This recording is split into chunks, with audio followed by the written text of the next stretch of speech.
시청자 여러분 안녕하십니까? 가장 빠른 종합뉴스 뉴스큐 시작합니다. 가자 지구내 병원 폭발로 이스라엘과 하마스 간의 무력 충돌은 새로운 국면을 맞고 있습니다. 중동 내 반미 감정도 격화하면서 이라크 주둔 미군 기지가 드론 공격을 받기도 했는데요. 중동 전문가와 함께 지금 상황 짚어보겠습니다. 한국은행이 6차례 연속 기준금리를 연 3.5%로 동결했습니다. 이스라엘 팔레스타인 사태로 불확실성이 커진 것도 배경으로 지목되는데요. 경제부 취재기자와 국내 경제 전망 알아봅니다. 목요일 뉴스큐 대통령실부터 연결합니다.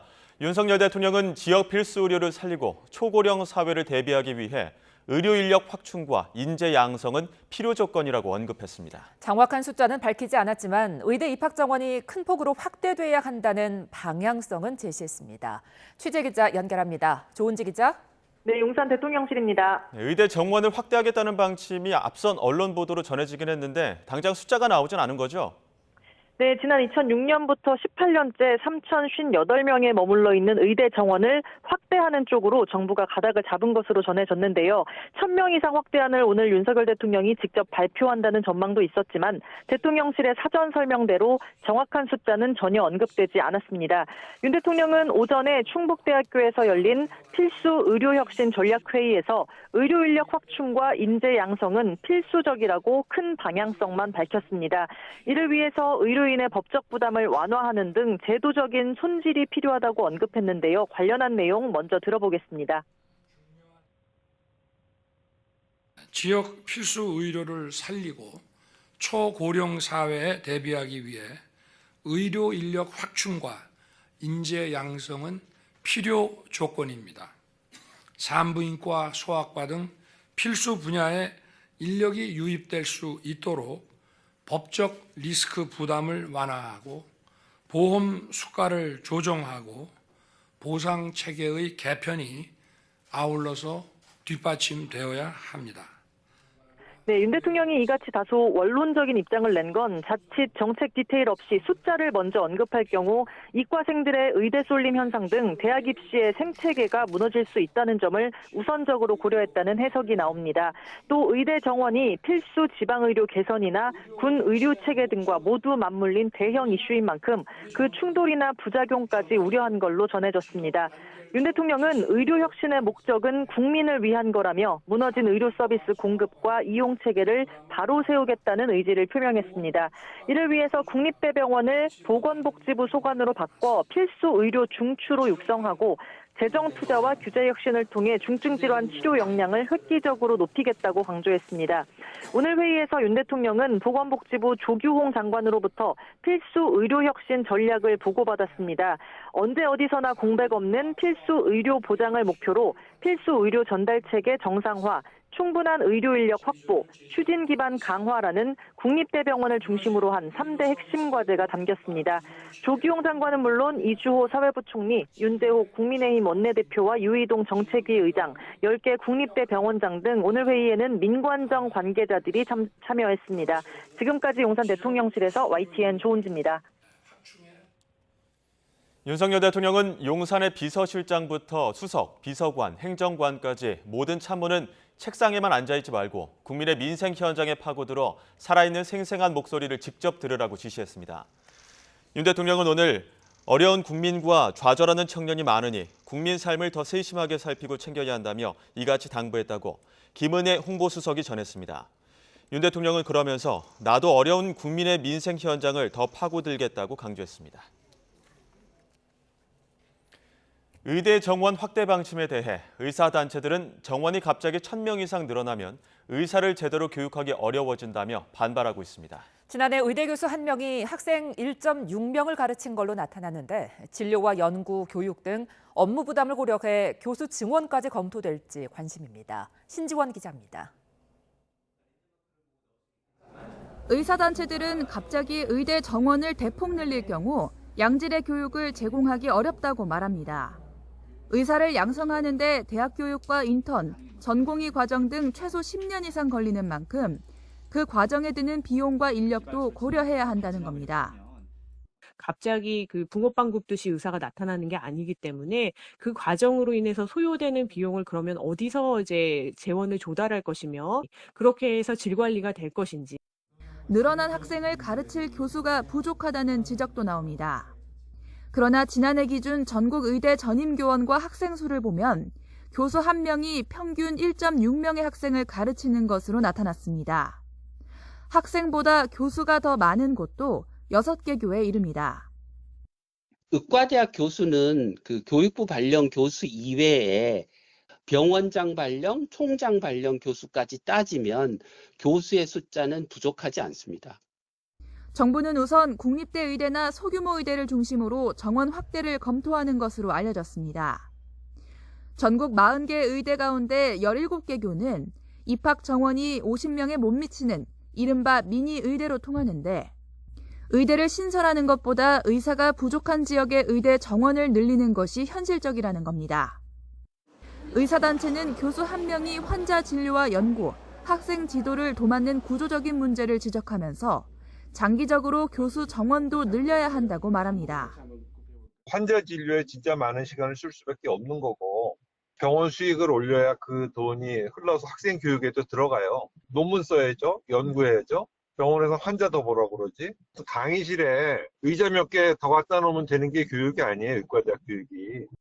필수 의료 인력 부족으로 의사 양성이 중요해진 가운데 의대생뿐 아니라 교수 증원도 협상 테이블에 오를지 관심입니다. YTN 신지원입니다.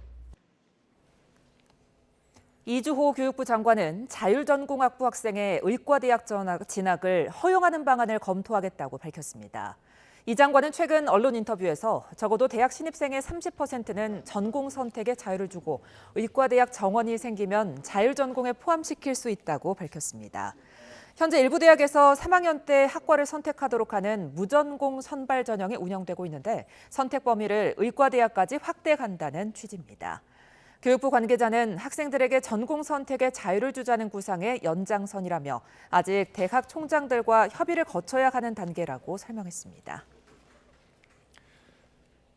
국민권익위원회를 상대로 한 국회 국정감사에서는 민주당 이재명 대표의 경기지사 시절 법인카드 유용 의혹 그리고 박민 KBS 사장 후보자의 거액 자문료 의혹을 놓고 여야가 서로 공세에 나섰습니다. 국감 곳곳에서 전기요금 인상과 현 정부 방송 정책 등을 놓고 치열한 공방이 벌어지고 있는데요. 국회 연결해 들어봅니다. 조성호 기자.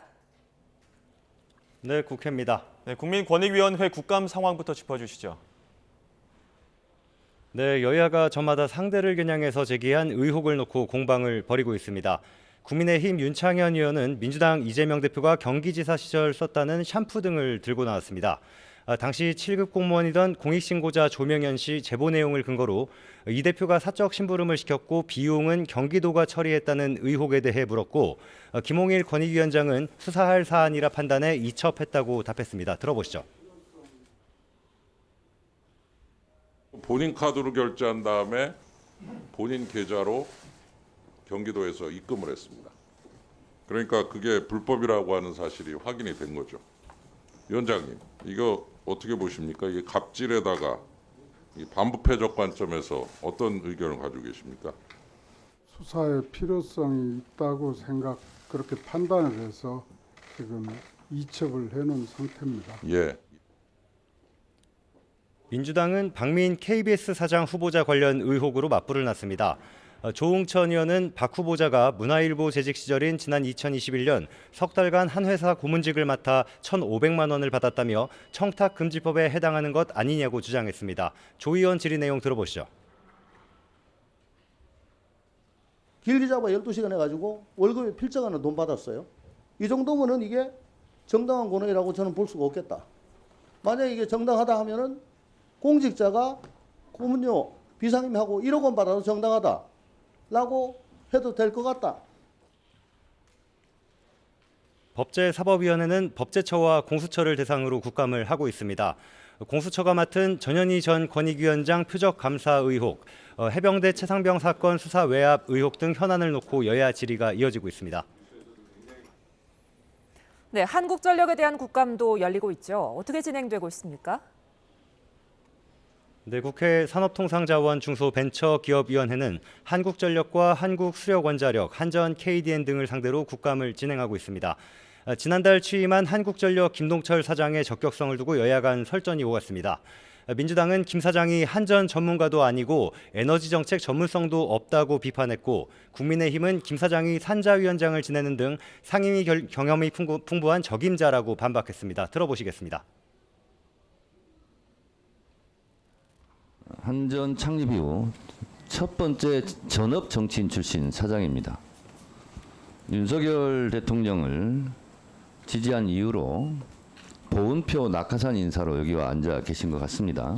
이런 분을 전문성이 없다고 하면 이 자리에 앉아서 산업정책, 에너지정책을 질의하는 우리 의원들 모두가 이 전문성도 없는 무지한 사람들이 됩니다. 한전의 대규모 적자와 방만 경영 문제, 그리고 전기요금 인상 등을 놓고 여야 간 책임 공방도 벌어지고 있습니다.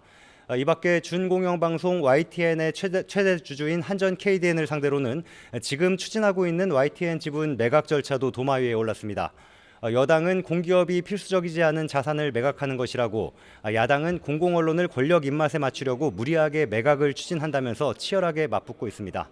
MBC 대주주인 방송문화진흥회를 상대로 국감을 진행하는 과학기술정보방송통신위원회에서는 윤석열 정부 방송정책과 방문진 이사진 문제, 야당 주도로 국회 본회의에 직회부된 방송 3법 등을 놓고 여야가 격돌하고 있습니다. 지금까지 국회에서 YTN 조성호입니다.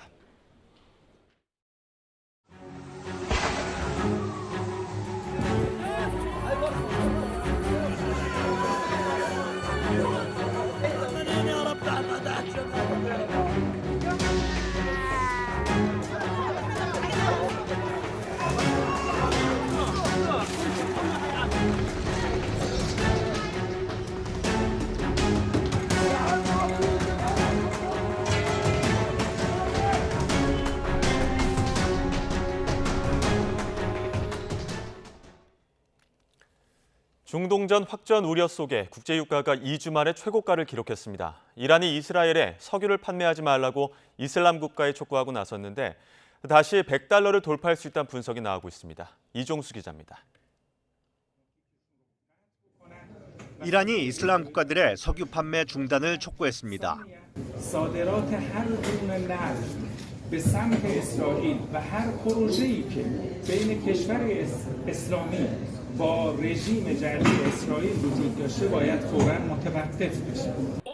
이란은 라이시 대통령이 직접 나서 대규모 군중 집회를 열고 이스라엘과 외교관계 단절도 촉구하고 나섰습니다. 팔레스타인 무장정파 하마스와 레바논에 거점을 둔 무장정파 헤즈볼라를 배후에서 지원하고 있는 이란이 이처럼 전면에 나서 이스라엘을 압박하면서 중동전 확전 우려에 불을 질렀습니다. 여기에 미국 원유 재고가 예상과 달리 깜짝 줄었다는 소식까지 나오면서 국제유가는 2주 만에 최고가를 기록했습니다. 주요 산유국들이 결집해 있는 아랍권이 원유 가격 결정력이 높은 점 등을 들어 원유 시장에선 지난해 7월 이후 다시 1배럴에 $100를 돌파할 수 있다는 우려가 커지고 있습니다. 뉴욕 증시도 중동 지역 긴장 고조와 3분기 기업 실적 발표 속에 일제히 하락했습니다. But when you had the attack overnight on the hospital, there were great fears, especially since no one really has been able to track down who instigated it. So now there's fears that you'll bring Iran into the conflict. 이런 가운데 이스라엘 정부와 군 지도부가 팔레스타인 무장정파 하마스와의 전쟁이 장기화할 가능성을 언급하면서 앞으로도 국제유가와 금융시장은 요동칠 것으로 보입니다. YTN 이종수입니다. 팔레스타인 무장정파 하마스가 이란의 지원을 받는 레바논의 무장 세력 헤즈볼라와 전선 확대를 논의하고 있다는 보도가 나왔습니다. 미국 정치 전문 매체 폴리티코는 하마스가 이스라엘과 벌이고 있는 전쟁의 다음 단계를 헤즈볼라와 긴밀히 조율하고 있다고 하마스 고위 인사를 인용해 보도했습니다. 앞서 레바논 주재 아메드 압둘 하디 하마스 정치국장도 헤즈볼라가 이스라엘을 상대로 이스라엘 북부 지역에서 중대한 전쟁을 치를 준비가 돼 있다고 언급했습니다. 이에 따라 이번 전쟁이 이스라엘 북부로 확대될 수 있다는 우려가 커지고 있습니다. 이스라엘 정부와 군에서도 하마스와의 전쟁이 장기전이 될 것이라는 발언이 잇따르고 있습니다. 이스라엘이 가자 지구 점령과 이란 등의 참전에 따른 확전까지를 염두에 두고 있는 것으로 보입니다. 유재용 기자의 보도입니다. 네타냐후 이스라엘 총리는 의회 연설에서 하마스를 완전히 제거할 때까지 전쟁을 멈추지 않을 것이며 시간이 걸릴 것이라고 강조했습니다. כי הניצחון ייקח זמן. יהיו רגעים קשים, יהיו מהמורות, נדרשת הקרבה. 이스라엘 국방장관도 블링컨 미 국무장관과 회담에서 같은 뜻을 밝힌 데 이어 이를 거듭 확인했습니다. לאנשי החמאס יש שתי אפשרויות, או למות בעמדות שלהם, או להיכנע ללא תנאי. אין אפשרות שלישית. אנחנו נמחק את ארגון החמאס ונפרק אותו מכל היכולות שלו. 전시 내각에 합류한 제2야당 대표는 더 나아가 가자 지구 남부를 이스라엘 영토로 재건하겠다는 뜻을 내비쳤습니다. 100% גן עדן. 이스라엘 외무장관도 이 전쟁이 끝나고 나면 하마스가 장악하는 가자 지구는 줄어들어 있을 것이라며 이를 뒷받침했습니다. 1년의 이 같은 장기전 발언은 이스라엘이 가자 지구를 완전 장악할 것이고 그러려면 시간이 걸린다는 뜻으로 읽혀지고 있습니다. 가자 지구 내 500km에 가까운 땅굴에서 게릴라전을 펼쳐야 하고 100만이 넘는 민간인을 대피시키는 것도 하루아침에 이루어질 수 없기 때문입니다. 여기에 국제사회의 우려에도 불구하고 이란과 헤즈볼라의 참전에 따른 확전 상황까지를 염두에 두고 있다는 분석이 나오고 있습니다. YTN 유재웅입니다. 가자 지구를 전면 봉쇄하고 있는 이스라엘이 이집트를 통한 구호품 전달을 허용하겠다고 밝혔습니다. 이스라엘 총리실은 현지 시간 18일 오후 하마스에 전달되지 않는다는 조건을 전제로 가자 지구로의 물과 식량, 의약품 반입을 허용하겠다는 내각 결정을 발표했습니다. 인도적 지원 제공 대상은 가자 지구 남부 민간인으로 제한된다며 하마스의 인질 석방이 이뤄지지 않는 이상 이스라엘 국경을 통한 지원은 허용하지 않을 것이라고 강조했습니다. 조 바이든 미국 대통령은 이스라엘 방문 후 귀국하는 기내에서 압델 파타 알시시 이집트 대통령과 통화한 뒤 이집트가 우선 최대 20대의 트럭을 라파 검문소로 통과시키는 데 동의했다고 말했습니다. 이스라엘과 하마스의 전쟁으로 중동에서 반미 정서가 고조되는 가운데 주 이라크 미군 기지가 공격받는 사건이 벌어졌습니다. AP통신과 로이터 통신에 따르면 중동과 이집트 등을 담당하는 미군 중부사령부는 성명을 내고 이라크 서부와 북부에 위치한 미군 기지들을 겨냥한 2건의 드론 공격 시도가 있었다고 밝혔습니다. 이라크 서부 알 아사드 공군 기지에서는 드론 2대를 격추했지만 한 대가 폭발하면서 일부 장비가 손상되고 부상자가 발생했다고 말했습니다. 또 북부 아르빌의 알 하리르 공군 기지를 공격하려던 다른 한 대는 별다른 피해 없이 격추돼 근처 사막지대에 떨어진 것으로 전해졌습니다. 이스라엘이 병원 폭격은 이슬람 무장단체 지하드의 오발이었다는 증거를 제시했지만 이슬람권의 시위는 격화하고 있습니다. 곳곳에서 시위는 폭력으로 이어졌고 유대인을 향한 혐오 범죄까지 발생하면서 각국 정부가 비상에 걸렸습니다. 기정훈 기자입니다. 예멘의 수도 사나 도심. 팔레스타인을 지지하는 수천 명이 목소리를 높였습니다.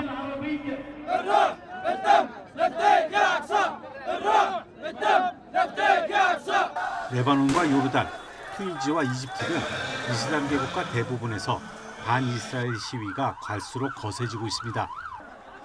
시위자들은 대부분 하마스의 기습 공격을 언급하지 않고 이스라엘의 가자지구 봉쇄를 규탄했습니다.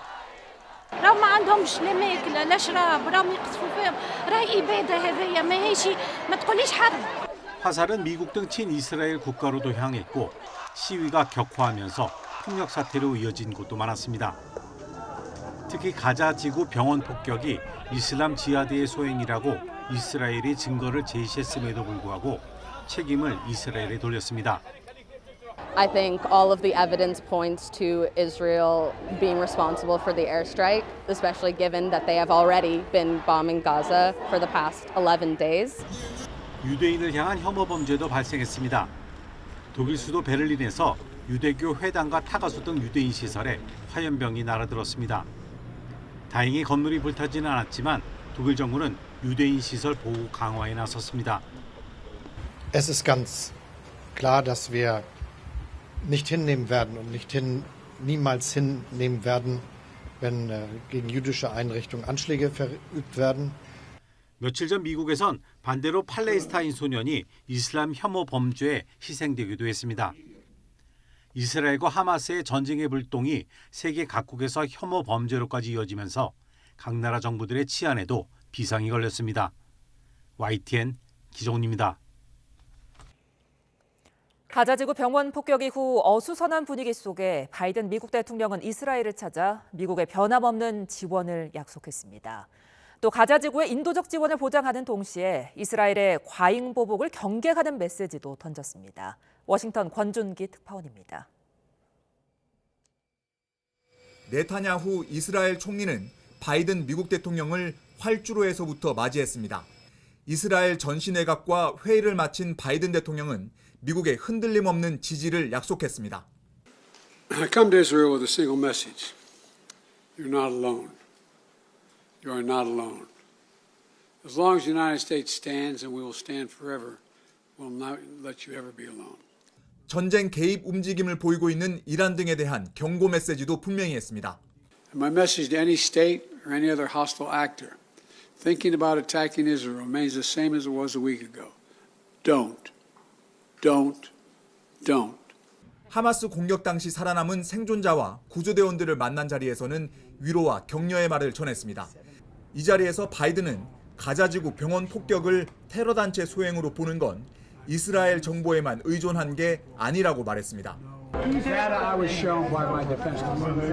병원 폭격 후폭풍으로 팔레스타인 자치정부 수반을 비롯한 아랍 국가 지도자들과 회담은 불발됐지만 바이든 대통령은 가자지구 민간인 보호를 강조하며 균형을 맞추려는 노력을 기울였습니다.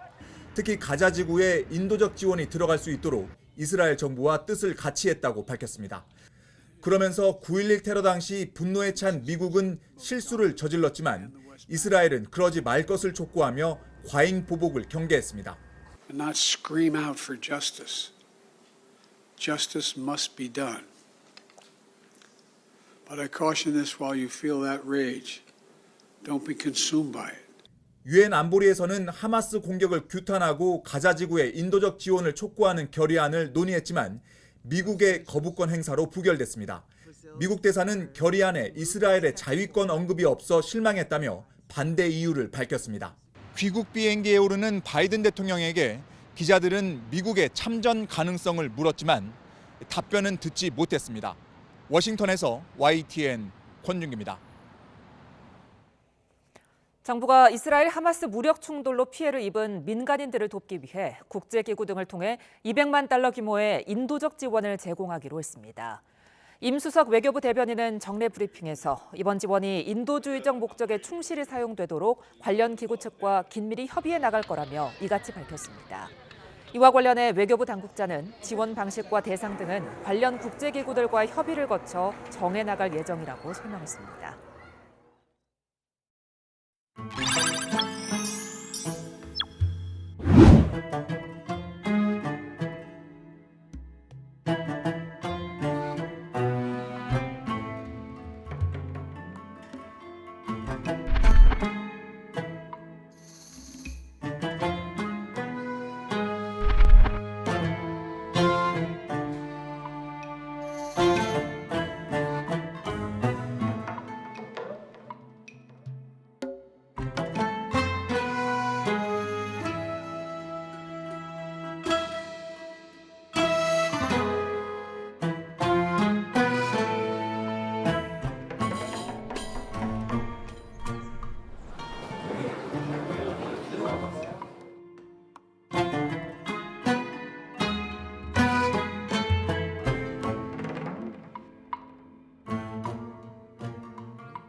네, 이스라엘과 하마스의 무력 충돌이 계속되는 가운데 가자지구 병원 폭발 이후 후폭풍이 거셉니다.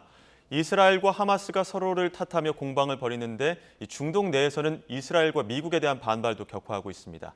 한국외대 중동연구소 유달승 소장과 이 내용을 포함한 중동 정세 다뤄보겠습니다. 어서 오십시오. 안녕하세요. 일단 지금 가자지구 내 병원 폭발로 인해서 굉장히 또 분쟁이 좀 다른 양상으로 가고 있거든요. 이 사안부터 좀 짚어보겠습니다. 어떤 내용인지 정리부터 해볼까요?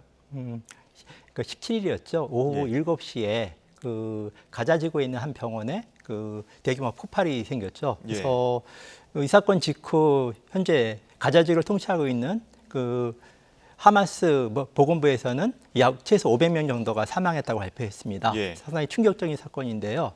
이를 둘러싸고 지금 진실 공방이 이스라엘 측과 그리고 하마스 측, 더 나아가서 이슬람 세계에서 주장이 서로 엇갈리고 있는 상황입니다. 예, 그러다 보니까 이제 중동 국가 내에서는 반발도 격화하고 있고 그런 모습도 앞서 리포트로도 보여드렸습니다만, 이게 좀 어느 쪽의 소행인지를 두고 좀 공방이 좀 격화하고 있는 부분이거든요. 또 이스라엘이나 미국 측에서는 이거 어떻게 보면 이스라엘의 공습은 아니다 이렇게 얘기를 하고 있고, 중동 국가에서는 아니다, 이거 이스라엘 쪽의 소행이다 이렇게 주장을 하고 있는 상황인데, 소장님께서는 어떻게 보셨습니까? 저는 우선 지금 구체적인 물증 없이 그 이것에 대해서 책임 소재를 판단하는 것은 적절치 않고요. 그런 측면 속에서 즉각적으로 교전을 중지하고 유엔 차원의 진상조사위원회가 꾸려서 이것을 철저하게 규명할 필요가 있다고 봅니다. 하지만 그럼에도 불구하고 저희가 의문을 제기하지 않을 수 없는 부분은 바이든 미국 대통령하고 당초 정상회담을 예약한 그 이집트 대통령이나 또 요르단 국왕 그리고 팔레스타인 자치정부 수반이 왜 면담을 일방적으로 취소했을까? 이 부분은 나름대로 그들이 또 수집한 증거도 있기 때문에 현재로서는 이스라엘 측 주장과 또 하마스 쪽 주장, 더불어서 아랍 세계 주장이 다르기 때문에 이것에 대해서 저는 유엔 차원의 국제 진상조사위원회가 꾸려서 철저하게 규명돼야지만 더 이상 이를 둘러싼 공방도 확산되지 않고 오히려 확정과 또 상당히 지금 크게 다양하게 지금 전선이 확대되고 있는데, 이런 부분을 방지할 수 있는 최선의 방법이라 생각합니다. 국제사회는 어쨌든 판단을 유보하는 측면도 있고, 아니면 뭐 이스라엘과 미국 측의 주장만으로는 믿을 수 없다 이런 반발하는 측면들도 있는 것 같습니다. 그런데 지금 미국이나 이스라엘에서 주장하는 걸 보면, 그러니까 병원 안에 공습이라고 한다면 뭉덩이도 좀 파여야 되고 그런 게 있어야 되는데, 파편을 봤을 때도 그렇고 이거는 공습이 아니다라고 주장하는 그 근거가 있거든요. 그 근거에 대해서는 어떻게 좀 생각하십니까? 현재로서는 그 바이든 미국 대통령은 미국 국방부 자료가 따로 있다고 하지만 아직까지 밝히지 않고 있습니다. 현재 이스라엘 군이 제시한 자료는 좀 두 가지죠. 하나는 영상 이미지, 또 다른 하나는 그 녹취록, 그러니까 청취한 그 녹취록에 관련된 부분인데요. 그러면서 전문가들의 여러 가지 증거를 언급하고 있는데, 하지만 이에 대한 반론도 만만치 않습니다. 그 사건 직후 이스라엘 총리 디지털 보좌관이 관련된 기사를 올렸다가 삭제한 내용이 있어요. 거기에서는 이스라엘 공군이 그 가자 병원 내에 있는 하마스 테러 기지를 타격했다. 그러다 곧바로 삭제하고, 또 관련된 동영상들이 지금 많이 돌아다니고 있습니다. 그래서 요즘은 휴대폰으로 영상 촬영을 많이 하고 있는데, 그런 측면 속에서 지금 양측의 주장이 상당히 상이하고 대립적이기 때문에 이에 대해서 저는 국제사회가 적극적으로 개입해서 관련된 진실에 대한 실체적 규명이 무엇보다도 우선시돼야 된다고 생각합니다. 그 녹취 이야기 때문에 그 녹취에 관련해서 좀 이야기하겠습니다. 그 녹취를 보면 하마스 요원들끼리 이거 우리가 쏜 거냐? 그랬더니 그런 것 같아. 뭐 이런 얘기들이 있어요. 녹취를 보면. 근데 이제 지금 분쟁 중이고, 그게 어떻게 보면 녹취 같은 것들은 그 내밀한 정보이기 때문에 이런 것들 공개하는 것도 좀 민감할 텐데, 그럼에도 불구하고 이스라엘이 이런 것들을 좀 공개하면서까지 우리의 소행은 아니다라고 주장하는 건 어떻게 보면 국제사회의 어떤 여론을 좀 잠식시키기 위한 그런 의도라고 봐야 되겠습니까? 그렇죠. 현재 지금 이 사안을 둘러싸고 아랍의 반발뿐만 아니라 이슬람 세계로 걷잡없이 확산되고 있습니다. 지금 이스라엘은 이 전쟁을 이제 이스라엘과 하마스, 더 나아가서 그 주변국의 개입과 확전을 방지하기 위한 여러 가지 조치를 취하면서 여론전을 펼치고 있는데, 하지만 지금 이를 둘러싸고 아랍 세계뿐만 아니라 이슬람 세계 곳곳에서 그 이스라엘 귀찮은 시위뿐만 아니라 심지어 요르단에서는 이스라엘 제사 추방에 관련된 부분, 더 나아가서 이라크 같은 경우는 미군 군사기지에 드론 공격까지 있었습니다. 지금 걷잡을 수 없이 확산되고 있기 때문에 이에 대한 진실 규명이 무엇보다도 필요한 상황이라고 생각합니다. 예, 그 드론 공격 관련해서도 지금 중동 그 국가 내에서 그 이스라엘과 미국에 대한 그 반감이 엄청 격화되고 있지 않습니까? 이런 사안에 대해서는 어떻게 해석하십니까? 지금 이런 부분들은 실질적으로 현재 우리는 두 개의 전쟁을 목격하고 있다고 봅니다. 하나는 예. 실제 지금 이스라엘과 하마스 간의 예. 그 전투에 따른 실질적인 전쟁이고 또 다른 부분은 프레임 전쟁이 더불어 벌어진다고 봅니다. 예. 이스라엘 같은 경우는 처음부터 구체적인 증거 없이 이 사건 배후로 이란을 언급했습니다. 예. 그래서 이란은 또 부정하고 있지만 적극적으로 개입하고 있습니다. 예. 이런 부분에서 이란과 이스라엘 간의 치열한 프레임 전쟁이 이루어지고 있는데 이스라엘 입장에서는 이번 전쟁을 하마스를 국한시키고 또 이란을 부각시키면서 이 전쟁을 사실상 이스라엘 대 이란의 전쟁으로 성격을 규정하고 하고 있고 예. 반면에 이란은 알다시피 국제사회에서 고립되고 있고 또 예. 아랍 세계들과 불편한 관계에 있기 때문에 이를 기점으로 해서 중동에서 영향력을 확보하고 더 나아가서 이번 기회에 이스라엘을 고립화시키기 위해서 이란의 입장에서는 이 전쟁을 이슬람 대 이스라엘의 전쟁으로 확대하고 있습니다. 그렇기 예. 때문에 현재 다양한 여론전이 벌어지고 있고 이런 측면 속에서 이 전쟁은 우리가 예상한 이상으로 확산될 가능성도 우리는 배제할 수 없습니다. 예, 그러니까 이스라엘과 하마스의 전쟁 외에도 프레임 전쟁, 그러니까 두 가지 양상으로 전쟁이 벌어지고 있다. 이렇게 평가를 해주셨는데 그 이란 이야기를 하셨기 때문에 최고 지도자들 잇따라 지금 경고하고 있지 않습니까? 네. 뭐 선제 경고하겠다, 뭐 선제 공격하겠다 이런 이야기도 하고 있는데 이란의 움직임, 그러니까 헤즈볼라의 그 뭐 전면적 개입에 따라서 굉장히 전쟁 양상이 달라질 것이다 이렇게 얘기를 하고 있는데 헤즈볼라의 개입 여부는 어떻게 보십니까? 사실상 최대 변수는 헤즈볼라의 개입 여부입니다. 그래서 과연 헤즈볼라가 이번 전쟁에 참전할지 여부는 사실상 이스라엘군이 이 지상군을 투입했을 시기에 관련돼서 예. 우리가 살펴볼 수 있는데요. 아시다시피 헤즈볼라는 1982년에 이스라엘이 레바논을 침공했을 때 예. 이에 대한 저항운동 속에서 그 탄생한 이제 군 조직인데요. 그렇죠. 예. 여기 사실상 이란이 지원해서 만들어지고 있습니다. 사실 헤즈볼라를 국제사회에서 알린 직접적인 계기가 2006년 레바논 전쟁이죠. 예. 그 전쟁 무패의 신화를 가지고 있는 이스라엘과 그 헤즈볼라 민병대가 싸워서 그 사실상 이스라엘의 신화를 무너뜨린 그런 사건입니다. 예.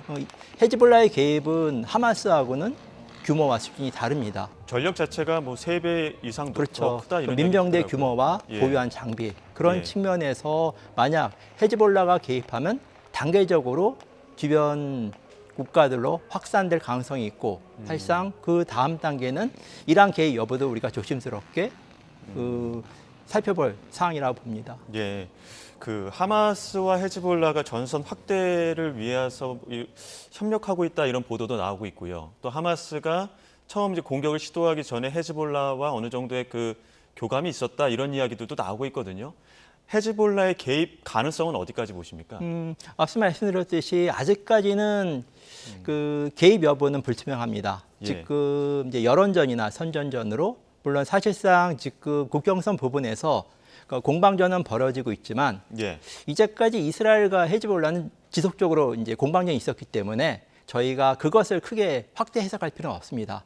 하지만 국제 여론 그리고 이번 사태에서의 민간인 피해가 사실상 가자 지구에 있는 그 팔레스타인인들의 피해가 확산되고 국제 여론이 사실상 이스라엘에게 불리하게 돌아갈 경우에는 예. 언제든지 헤즈볼라는 참전할 수 있고 그래서 사실상 헤즈볼라의 참전 여부가 이번 확전의 최대 변수라고 볼 수 있습니다. 예, 그 이스라엘 방문하고 돌아간 조 바이든 대통령 이야기도 좀 해봐야 될 것 같습니다. 지금 이스라엘 방문하면서 앞서 그 소장님 말씀하셨지만 요르단, 뭐 팔레스타인 자치정부 그리고 이집트까지 돌 계획이었는데 이스라엘만 방문하고 반쪽짜리 일정이었다 다시 돌아갔습니다. 어떤 중재 외교를 목적으로 원래 애초에 그 의도는 뭐였을까요? 저는 두 가지 목적이 있어 봅니다. 하나는 이스라엘에 대한 지지와 이스라엘 전쟁 목표에 대한 일종의 그 수정과 우려. 지속적으로 미국은 이스라엘에 대한 지지를 주장하고 있는데요. 예. 하지만 며칠 전 CBS 인터뷰에서 의미심장한 발언을 했죠. 가자 점령엔 큰 실수다. 그 말은 사실상 이스라엘의 전쟁 목표가 초기에는 하마스 제거로 시작됐지만 그 강제 이주를 추진하면서 그 사실상 북부 지역에 있는 팔레스타인들에 대한 강제 이주를 표방했죠. 예. 그 부분은 사실상 이스라엘의 전쟁 목표가 지금 시간이 흐르면서 가자 지구의 재점령으로 변한 것이 아닌가. 그렇다면 이 부분은 사실상 전투는 이길 수 있지만 과연 예. 진정으로 전쟁을 이길 수 있을까?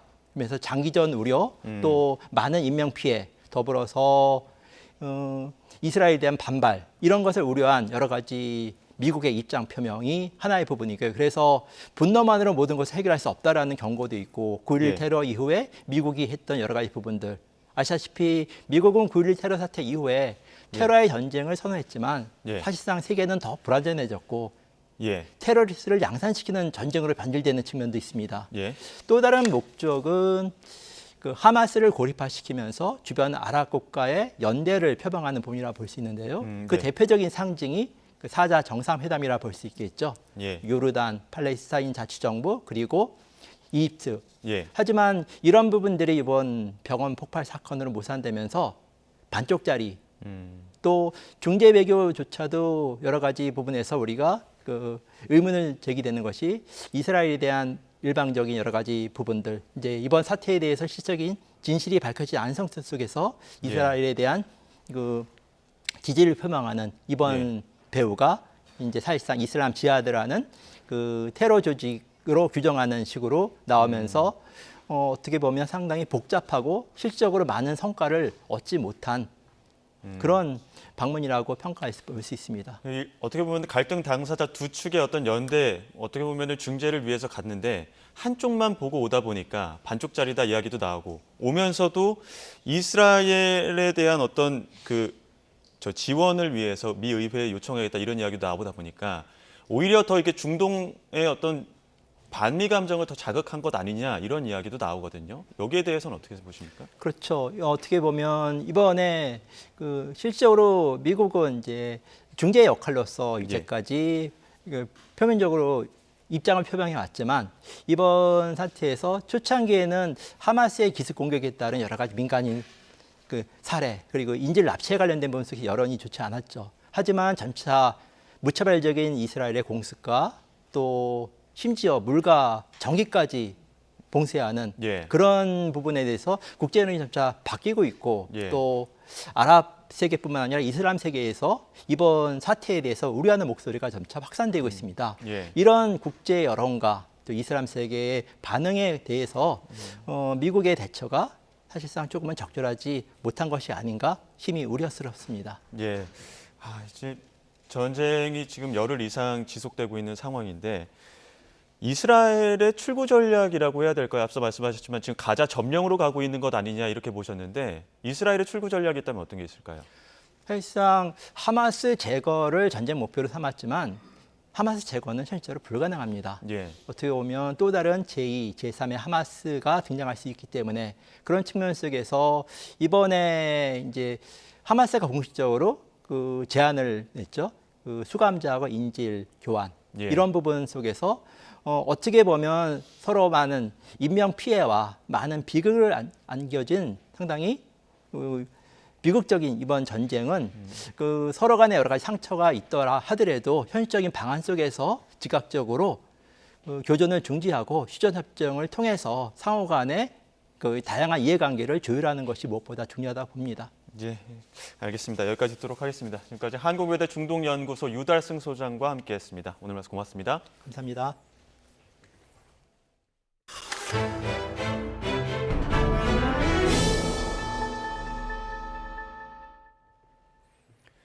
전현희 전 국민권익위원장에 대한 감사원의 표적감사 의혹을 수사하는 고위공직자범죄수사처가 감사원 유병호 사무총장에게 출석을 통보한 것으로 파악됐습니다. 공수처는 최근 직권남용 혐의 등으로 고발된 유 사무총장에게 피의자 조사를 받으라고 통보했습니다. 유 사무총장은 감사원이 특별감사를 통해 전 위원장을 감사하는 데 관여한 혐의를 받습니다. 윤석열 대통령에 대한 허위보도 의혹 수사를 또 검찰과 JTBC의 기획이라고 말한 봉지욱 전 JTBC 기자가 경찰 수사를 받게 됐습니다. JTBC는 봉 기자를 허위 사실 유포에 따른 명예훼손 혐의로 경찰에 고소했다고 밝혔습니다. 봉 기자는 지난 5일 서울중앙지검에 출석하면서 윤 대통령에 대한 허위 보도 의혹 수사와 관련해 검찰 프레임에 JTBC가 적극적으로 협조하고 있다며 검찰과 JTBC가 기획한 게 아닌가 생각이 든다고 발언했습니다. 이에 JTBC는 명백한 허위 사실이라고 반박했습니다.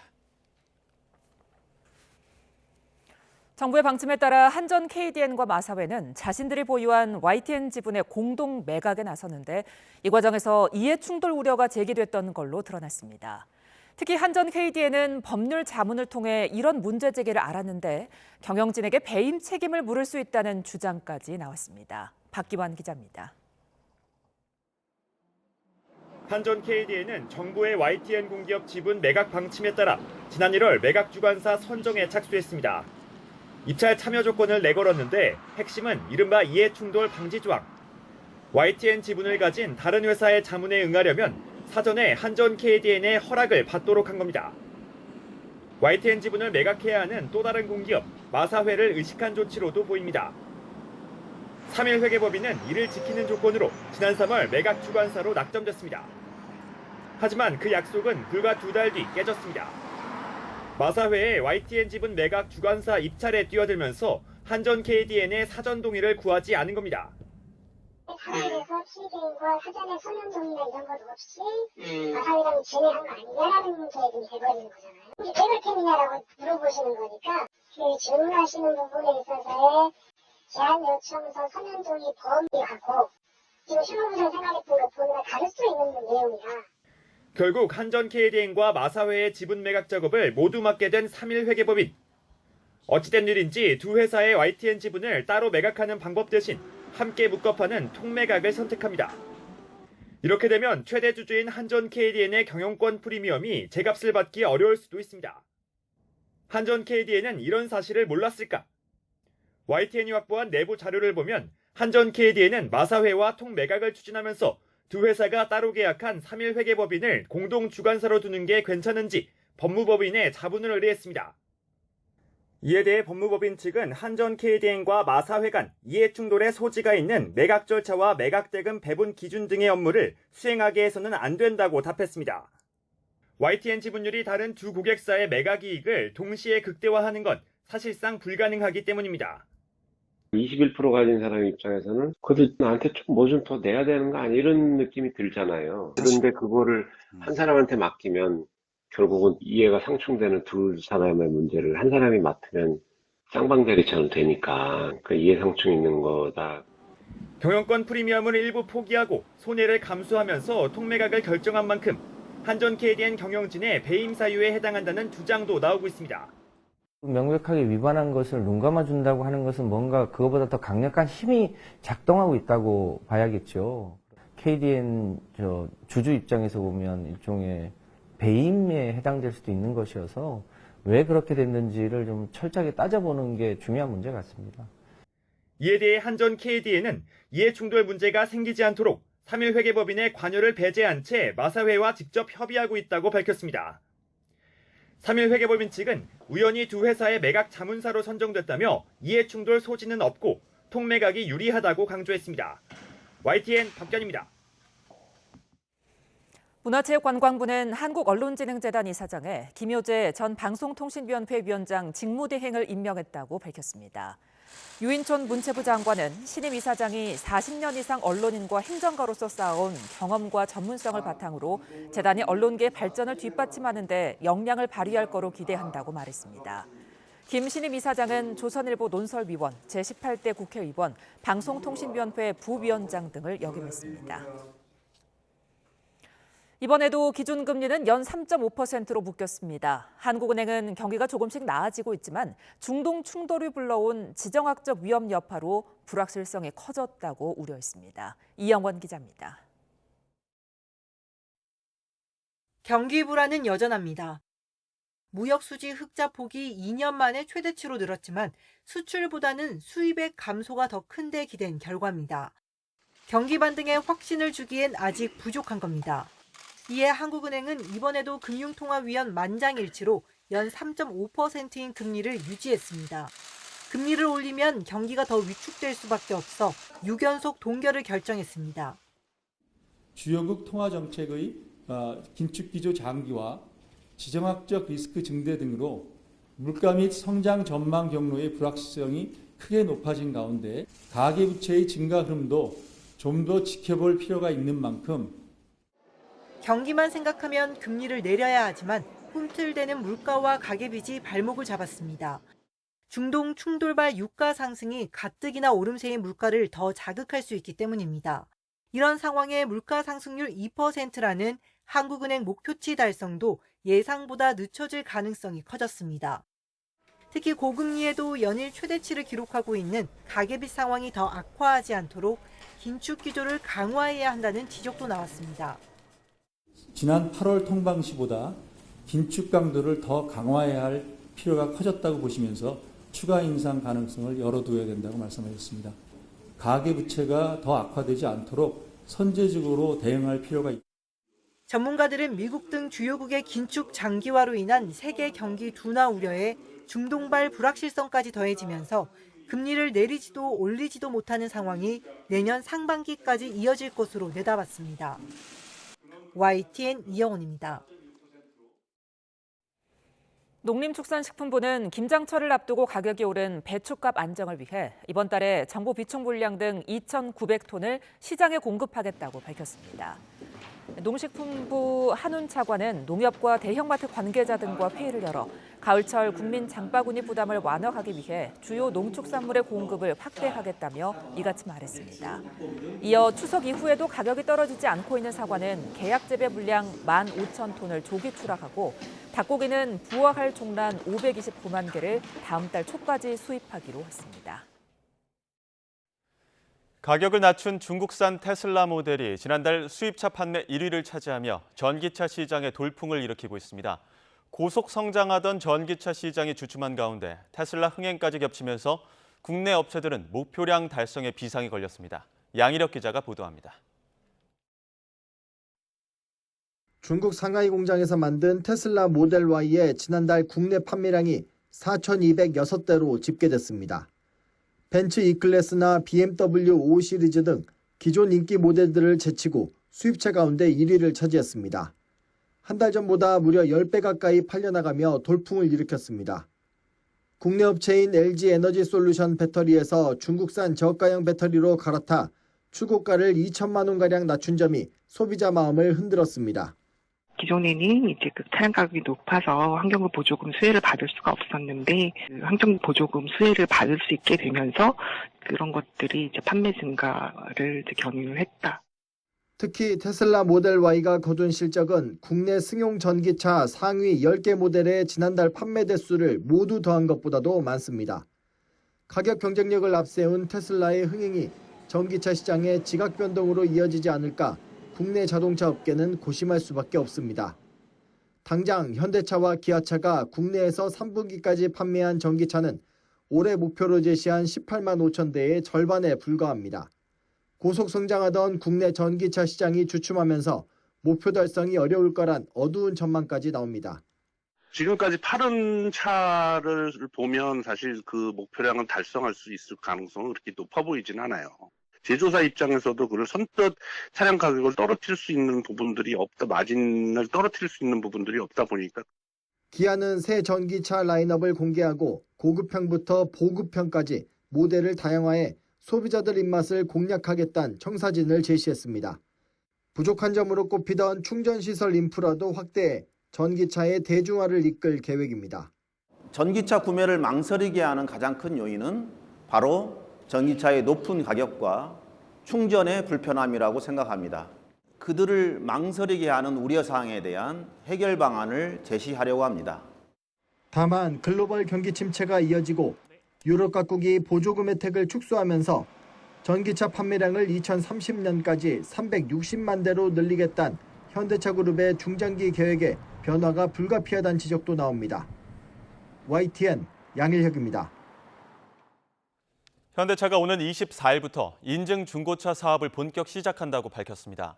현대차는 오늘 경남 양산시 하북면 현대 인증 중고차 양산센터에서 인증 중고차 사업 공식 출범을 알리는 행사를 진행했습니다. 현대차는 중고차 매매업이 중소기업 적합업종에서 풀린 지난 2020년 인증 중고차 시장 진출을 공식 선언했습니다. 한국소비자원은 전국의 실내 인공암벽장 시설 25개를 조사한 결과 추락 시 충격을 흡수하기 위한 바닥 매트 설치 상태가 미흡한 것으로 나타났다고 밝혔습니다. 소비자원이 유럽연합 기준에 맞춰 조사한 결과 25개 중 24개가 추락면 전면부나 측면부 일부 구간 매트 폭이 기준에 못 미쳤고 11개소는 등반 벽과 매트 사이 간격이 벌어져 안전사고 위험이 있었습니다. 소비자원은 조사 결과를 관계부처와 공유하고 구체적인 안전기준 마련을 검토할 것을 건의했습니다. 다음 달 서울 지하철 파업을 예고한 서울교통공사 노조가 인력 감축 계획 철회를 요구하며 오세훈 서울시장이 직접 나서달라고 촉구했습니다. 민주노총 공공운수노조와 서울교통공사 1노조는 오늘 서울시청역 앞에서 조합원 약 2,000명 가까이 모인 가운데 결의대회를 열었습니다. 노조는 서울시의 인력 감축과 구조 조정안에 반대하며 올해 안에 안전 인력을 추가 채용해야 한다고 주장했습니다. 노조 관계자는 언제 어디서든 좋으니 오세훈 시장이 직접 대화를 요청한다. 직접 만나 대화하고 담판하자고 밝혔습니다. 일방통행로를 역주행하는 차량을 골라 사고를 낸 뒤 치료비와 합의금 명목으로 수천만 원을 뜯어낸 30대 남성이 경찰에 붙잡혔습니다. 도로교통법을 위반한 운전자들이 신고를 못하는 걸 노린 걸로 보입니다. 임예진 기자입니다. 검은 SUV가 주택가 일방통행 도로를 거슬러 달립니다. 잠시 뒤 앞을 지나던 오토바이가 갑자기 방향을 틀어 SUV를 향해 돌진하더니 길가로 넘어집니다. 또 다른 일방통행 도로. 오토바이 운전자는 이번엔 트럭을 들이받고선 바닥을 구르며 통증을 호소합니다. 서울 강남구 일대를 오토바이를 타고 돌며 일방통행로를 역주행하는 차만 골라 교통사고를 낸 30대 남성 A씨가 경찰에 붙잡혔습니다. 일방통행로를 반대 방향으로 주행하면 도로교통법 위반이라 운전자들이 경찰에 신고하지 못할 거라고 보고 일부러 노린 겁니다. A씨가 지난 2월부터 5개월 동안 이런 식으로 고의 사고를 내서 상대 운전자 17명에게 치료비와 합의금 명목으로 가로챈 돈은 7천여만 원. A씨는 이 과정에서 병원 진단서를 위조해 보험사에 허위로 보험금을 청구하기도 했습니다.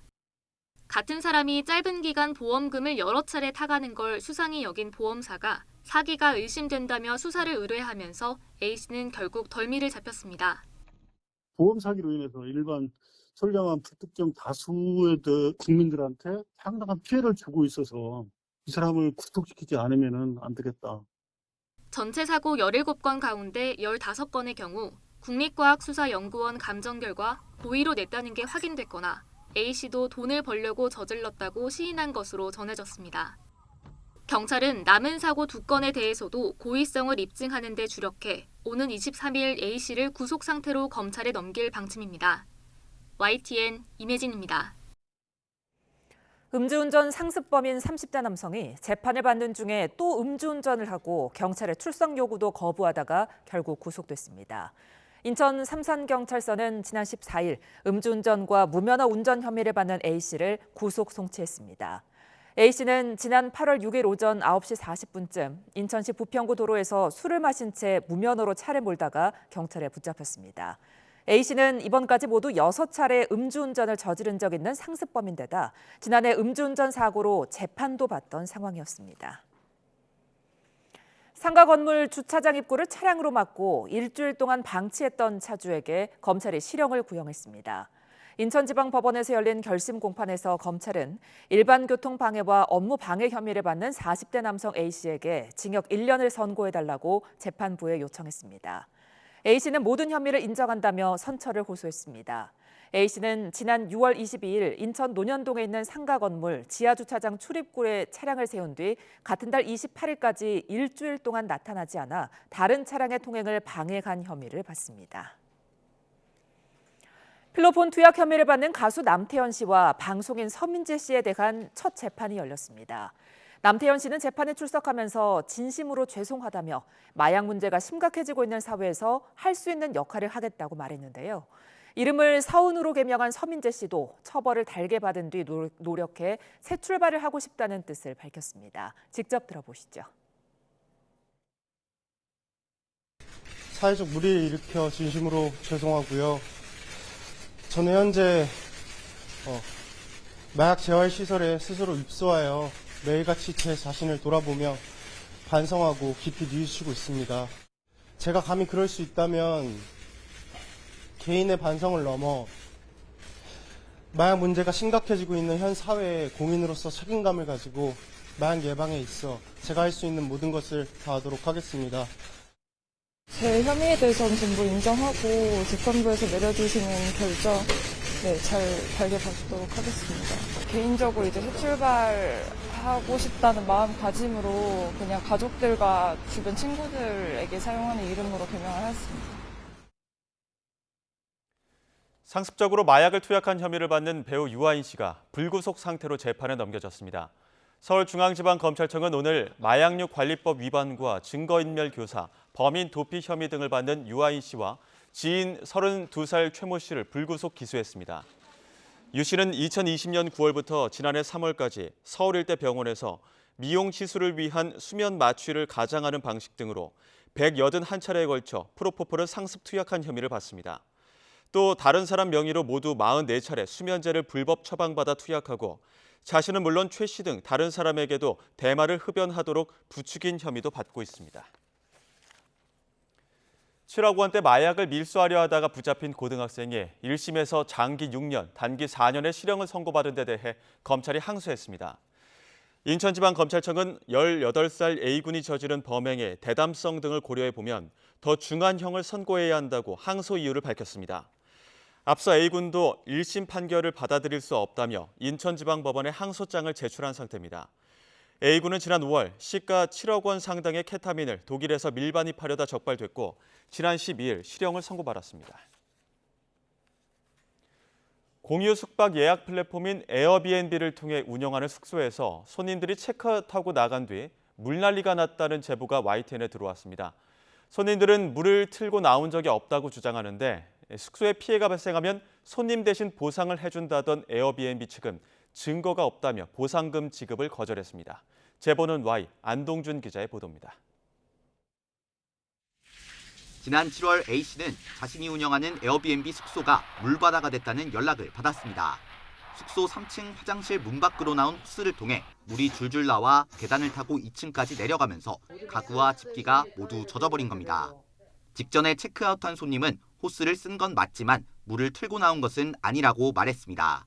이게 상식적으로 좀 이해가 안 되는 사건이잖아요. 그거를 호스를 밖으로 꺼내가지고 물을 그렇게 틀어놓고 갔다는 게. 에어비앤비는 손님이 숙소 피해와 관련해 보상금 지급을 거절하면 호스트, 즉 숙소 주인에게 최대 300만 달러, 우리 돈으로 40억 원 정도를 보장해주는 에어커버 정책을 시행합니다. 이에 따라 A씨는 에어비앤비 측에 사실을 알리고 보상을 요청했는데 손님이 물을 틀고 나갔다는 증거가 없다는 이유로 반려됐습니다. 하지만 A씨는 건물 외부를 비추는 CCTV를 확인한 결과 손님이 들어오고 나가는 사이 숙소에 출입한 다른 사람은 없었다고 주장합니다. 또 숙소 내부에는 당연히 CCTV가 없는 만큼 손님들이 실토하지 않는 이상 직접적인 증거는 있을 수 없다며 답답함을 토로합니다. 그렇다면 그 다른 분들은 도대체 어떻게 에어커버를 받으신 건지 그게 이해가 안 돼서 저 같은 경우는 고액이니까 그쪽에서 좀 책임 회피하고 싶지 않은가. 이에 대해 에어비앤비 측은 에어커버 약관상 손님이 피해를 입혔다고 볼 만한 합리적인 증거를 호스트가 제출해야 보상금을 지급하게 돼 있다고 설명했습니다. 다만 YTN 취재가 시작되자 해당 사례를 깊이 조사하고 있다며 에어커버 적용이 가능한지도 면밀하게 살펴보고 있다고 밝혔습니다. 물난리로 망가진 숙소를 고치느라 수천만 원을 쓴 건 물론 2달 동안 손님도 못 받은 채 여름 성수기를 날린 A씨. 에어비앤비가 업계 최고 수준이라고 자랑하는 호스트 보호 프로그램도 직접적인 증거를 제시할 수 없는 한 큰 도움이 되지 못했습니다. YTN 안동준입니다. 제주에서 수천만 원대에 달하는 과속 단속 카메라 한 대가 도난당해 경찰이 수사 중입니다. 제주자치경찰은 지난 12일 밤 서귀포시 우남육교 근처 무인부스 안에 단속 카메라를 설치했는데 다음 날 아침 사라져 경찰에 수사 의뢰했다고 밝혔습니다. 서귀포경찰서는 단속당한 것에 앙심을 품고 범행한 것으로 보고 CCTV 영상과 당시 통행 차량을 조사하고 있습니다. 도난당한 과속단속 카메라는 2,500만 원에서 3천만 원 가량의 고가 장비입니다. 전국 곳곳에 추위를 부르는 요란한 가을비가 내리고 있습니다. 내일부터는 기온이 뚝 떨어지겠고 주말에는 올가을 들어 가장 쌀쌀한 날씨가 찾아온다고 합니다. 취재기자 연결해 자세한 기상 전망 알아보겠습니다. 김민경 기자. 네, 김민경입니다. 네, 지금 전국 곳곳에 가을비가 내리고 있는데 언제까지 내리는 겁니까? 네, 오늘 오전에 다소 요란한 가을비가 내렸던 중부지방은 비구름대가 남쪽으로 이동하면서 대부분 그쳤습니다. 현재는 비구름이 충청과 경북, 전북 부근에 위치해 있는데요. 이 지역에는 시간당 10mm 안팎의 가을비치고는 다소 강하게 내리고 있습니다. 비구름대가 점차 남하하면서 늦은 오후에는 충청 남부와 남부지방을 중심으로 비가 내리겠는데요. 일부 지역에서는 비와 함께 돌풍과 천둥 번개가 치는 곳도 있겠습니다. 비는 내일 새벽에 모두 그치겠지만 강원 일부 지역에는 대형 사고를 유발하는 도로 살얼음이 나타난 곳이 있을 걸로 보여 각별한 주의가 필요합니다. 네, 비가 그치고 나면 올가을 들어 가장 쌀쌀한 추위가 찾아온다고요? 네, 그렇습니다. 비가 그치면서 북서쪽에서 찬 공기가 내려와 내일부터는 기온이 뚝 떨어지겠습니다. 내일 내륙 곳곳의 아침 기온이 10도 아래로 떨어지는 곳이 많을 걸로 보이는데요. 주말인 모레 아침에는 기온이 더 떨어져 서울 아침 기온이 5도까지 내려가면서 올가을 들어 가장 쌀쌀하겠습니다. 특히 바람도 강하게 불어 중부 내륙은 체감 온도가 영하권에 머물 걸로 보입니다. 따라서 야외 활동을 한다면 따뜻한 옷차림으로 건강관리에 각별한 주의가 필요합니다. 기상청은 이번 추위는 일요일 낮부터 점차 풀리기 시작해 다음 주에는 예년의 선선한 가을 날씨가 이어질 걸로 전망했습니다. 지금까지 문화생활과학부에서 YTN 김민경입니다.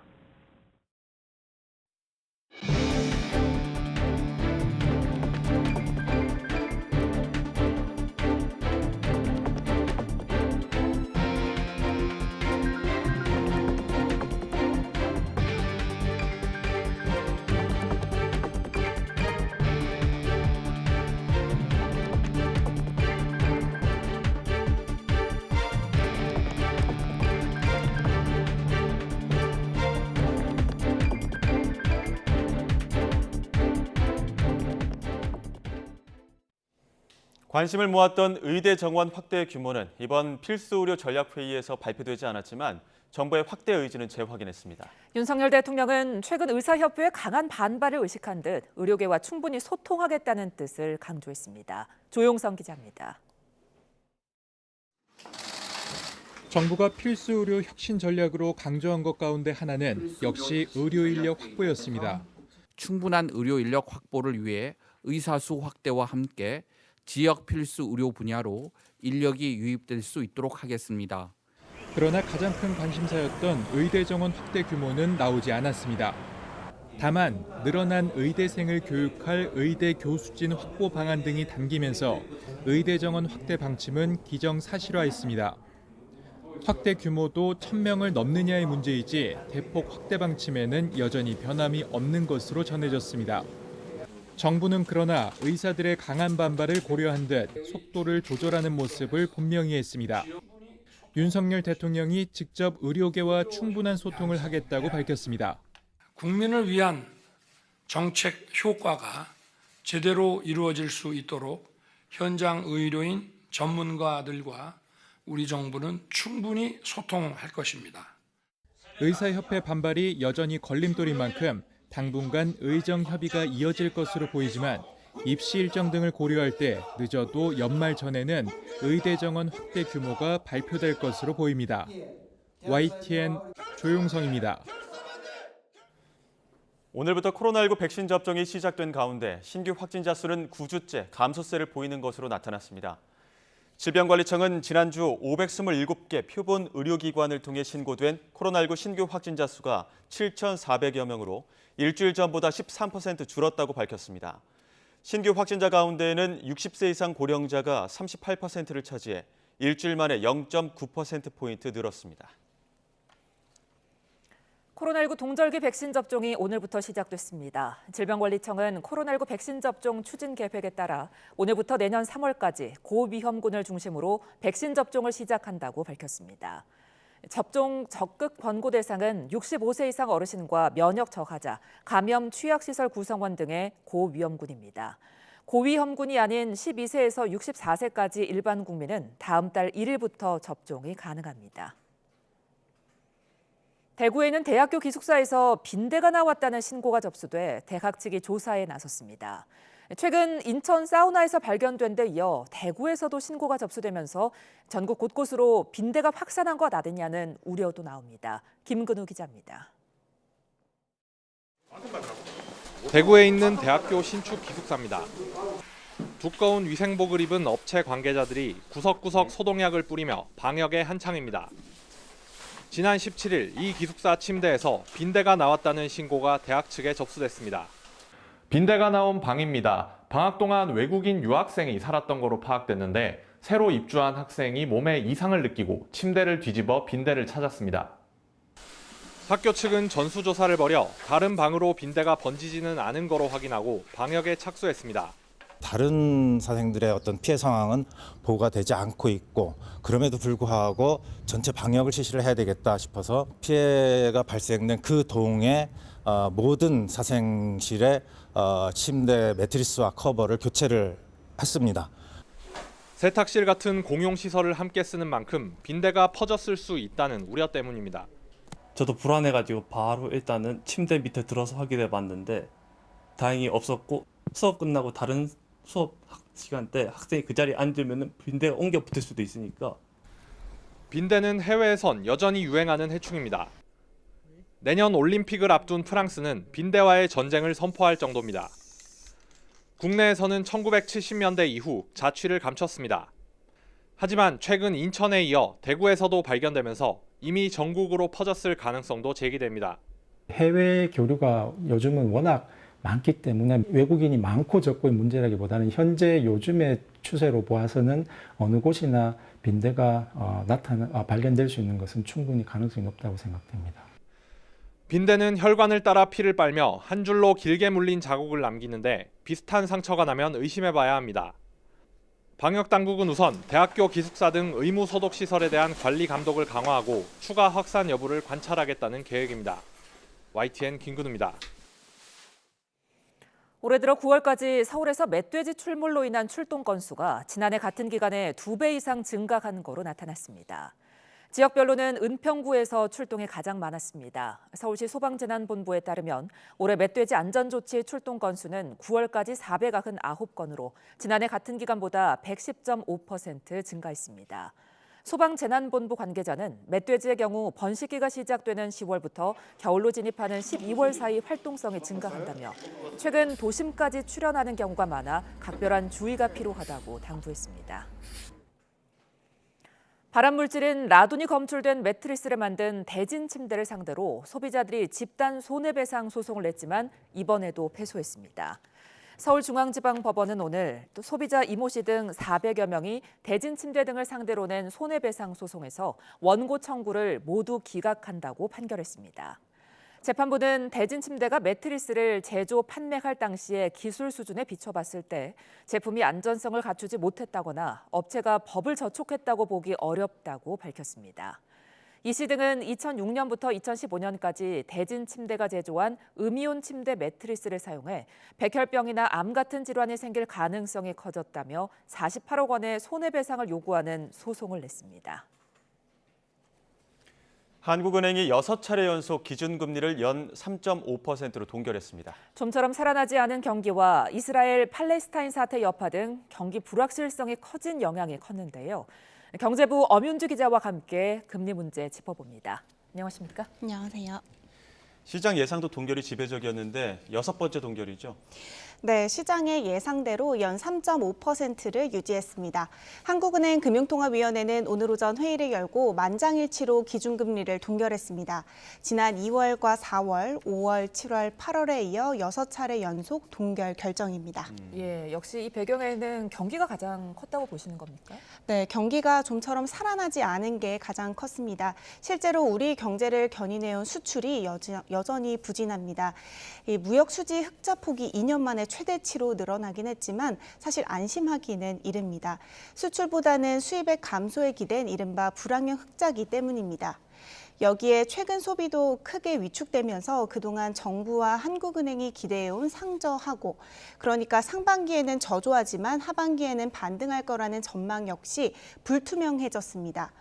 특히 우리 수출 비중이 높은 중국 경기가 조금씩 살아나고 있기는 하지만 아직 회복이 본격화됐다고 볼 수는 없는데요. 이런 상황에서 금리까지 올리게 되면 경기가 더 쪼그라들 수 있다는 점을 가장 크게 고려한 결과라고 볼 수 있습니다. 지금 뭐 대내외 변수들도 많이 있는 상황인데 여전히 부담스러운 요소들이 있죠. 네, 그렇습니다. 먼저 물가가 가장 큰 부담입니다. 요즘 시장을 가보면 안 오른 게 없을 정도인데요. 치솟는 재료비 탓에 김장도 포기하겠다는 사람들도 참 많더라고요. 이렇게 그렇다 보니까 잡히는 듯 했던 물가는 5달 만에 최대폭으로 올랐습니다. 여기에 이스라엘 팔레스타인 사태라는 새로운 변수까지 등장했습니다. 중동 무력 충돌발 국제 유가 상승이 물가를 더 자극할 수 있다는 우려가 큰 상황인 겁니다. 특히 이번 사태가 미국과 이란의 대리전으로 확산하는 양상으로 펼쳐질 경우에 우리로서는 최악의 시나리오가 될 수밖에 없습니다. 유가가 배럴당 150달러까지 치솟아 인플레이션을 유발할 거라는 우려가 나오고 있습니다. 예. 지금 녹취가 있으면 격화될 경우에 이란이 이 해협을 봉쇄하게 되면 전 세계 이제 원유 그러니까 유통되는데 굉장히 차질을 빚게 되는 거죠. 그렇다면 국제 유가가 뭐 150달러 선까지 올라가는 그야말로 오일 쇼크 사태도 네, 이창용 총재도 기자간담회에서 이런 세계 경제를 진단하면서 앞서 한국은행이 목표로 했던 2% 물가 상승률로 수렴하는 시기도 애초 예상보다 늦춰질 가능성이 있다고 크게 우려했습니다. 이것도 한번 들어보겠습니다. 다만 높아진 국제 유가와 환율의 파급 영향, 이스라엘 하마스 사태 등으로 금년 및 내년 소비자 물가 상승률은 지난 8월 전망치를 상회할 가능성이 커진 것으로 판단됩니다. 네, 물가 외에 우리 경제 뇌관으로 꼽히는 가계 빚도 큰 부담입니다. 지난달 증가 흐름이 다소 주춤하기는 했지만 여전히 주택담보대출을 중심으로 하는 가계대출은 계속 오름세를 이어가고 있습니다. 쉽사리 금리를 올렸다가 가계 부담이 더 커질 수밖에 없다는 겁니다. 이 밖에 이미 2%포인트로 벌어진 한미 금리 차도 신경 쓰이는 대목입니다. 예, 한은의 고민이 깊어질 수밖에 없을 것 같은데요. 앞으로의 통화 정책은 어떻게 전망하십니까? 네, 동결 결정 이후에 이창용 총재는 향후 통화 정책 운용과 관련해서 상당 기간 지금의 긴축 기조를 지속하겠다고 못 박았습니다. 그러면서도 추가 인상 가능성은 열어뒀는데요. 이 총재는 금통위원 6명 가운데 5명이 금리 인상 가능성을 열어둬야 한다는 의견이었다고 전했습니다. 동결 결정은 하되 매파적 기조를 이어간 겁니다. 다만 향후 어떻게 통화 정책을 가져갈지를 두고는 금통위원 간 이견이 있었다고 전했는데요. 어떤 의견들이었는지 들어보겠습니다. 저를 제외한 금통위원 6분 중에서 한 분은 이 앞서 언급한 이런 정책 여건의 불확실성이 워낙 큰 상황이기 때문에 향후 기준금리를 올릴 수도 있고 낮출 수도 있는 유연성을 가져야 한다라는 의견을 제시하였습니다. 그러나 나머지 5분은 앞서 얘기한 이런 불확실성이 높은 것은 사실이지만 현 상황을 평가해 볼 때 물가 상승 압력이 더 높아졌을 뿐만 아니라 물가 상승률이 목표 수준으로 수렴하는 시기도 늦춰질 가능성이 커졌기 때문에 지난 8월 통방시보다 긴축 강도를 더 강화해야 할 필요가 커졌다고 보십니다. 예, 이견이 나올 만큼 고심이 그만큼 깊다는 이야기일 텐데 우리로서는 어쨌든 이제 미국의 기준금리 인상 여부로 중요하지 않습니까? 네, 그렇습니다. 미국의 금리 인상 여부에 따라 우리 통화 정책의 방향도 큰 영향을 끼칠 수밖에 없기 때문입니다.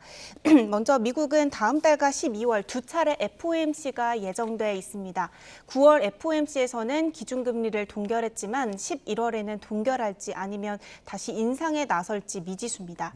하지만 최근 들어서 다음 달 FOMC에서 금리 동결 전망이 우세하다는 의견이 나오고 있습니다. 최근 미국의 10년 만기 국채금리가 2007년 이후 처음으로 5%대를 코앞에 두는 등 이미 금융시장 여건이 긴축됐다는 분석 때문입니다. 전문가 설명 들어보겠습니다. 미국의 시장 금리가 많이 올라가서 기준금리 굳이 올리지 않더라고 할지라도 시장에 충분한 영향을 주고 있다라는 사실을 들 수가 있겠고요. 두 번째로는 미국의 기준금리가 지나치게 많이 올라서 이런 기준금리가 오른 효과를 조금 관망하자라는 의견이 또 지배적입니다. 네, 이 때문에 만약 11월 FOMC에서 미국이 기준금리 동결을 결정한다면 우리로서는 다음 달 열리는 올해 마지막 금융통화위원회에서도 또 한 번 동결 결정을 내릴 가능성이 커집니다. 하지만 만약 반대로 미국이 금리를 0.25%포인트 추가로 올린다면 한미 기준금리 차도 2.25%포인트로 더 벌어지게 되는데요. 우리로서는 운신의 폭이 매우 좁아질 수밖에 없습니다. 안 그래도 지금 2%포인트인 한미 기준금리 차로 인해서 이 환율은 연일 상승 압박을 받고 있습니다. 상대적으로 위험자산으로 꼽히는 원화 가치가 떨어지는 대신 달러는 강세를 보이는 이른바 강달러 기조가 더 길어질 수 있다는 의미입니다. 여기에 외국인의 자금도 2달 연속 빠져나가고 있다는 점이 금융시장 불안 요인으로 꼽히고 있습니다. 그 불안 요인이 오늘도 좀 작용을 한 것 같습니다. 금융시장도 좀 요동쳤죠? 네, 그렇습니다. 우리 시장 모두 다 하락 마감했습니다. 코스피는 어제보다 1.9% 내린 2,415.8로 장을 마쳤습니다. 코스닥 지수도 어제보다 3% 넘게 급락해 784.04로 거래를 끝냈습니다. 원화값도 떨어졌습니다. 서울 외환시장에서 원달러 환율은 어제보다 7.8원 오른 1,357.4원에 마감했습니다. 예, 그런데 지금 기준금리 동결 결정은 예상을 했던 부분이기도 한데 증시랑 환율도 출렁했더라고요. 네, 중동 무력 충돌로 지정학적 위험이 더 커지고 있기 때문입니다. 어제 가자시티 병원 폭발 사태로 수백 명이 숨지면서 중동 위기감은 고조되고 있습니다. 이렇게 중동발 지정학적 불안이 커지면서 여기에 더불어서 미국 국채 10년물 금리가 장중 4.9%를 넘기면서 뉴욕 증시도 하락 마감했습니다.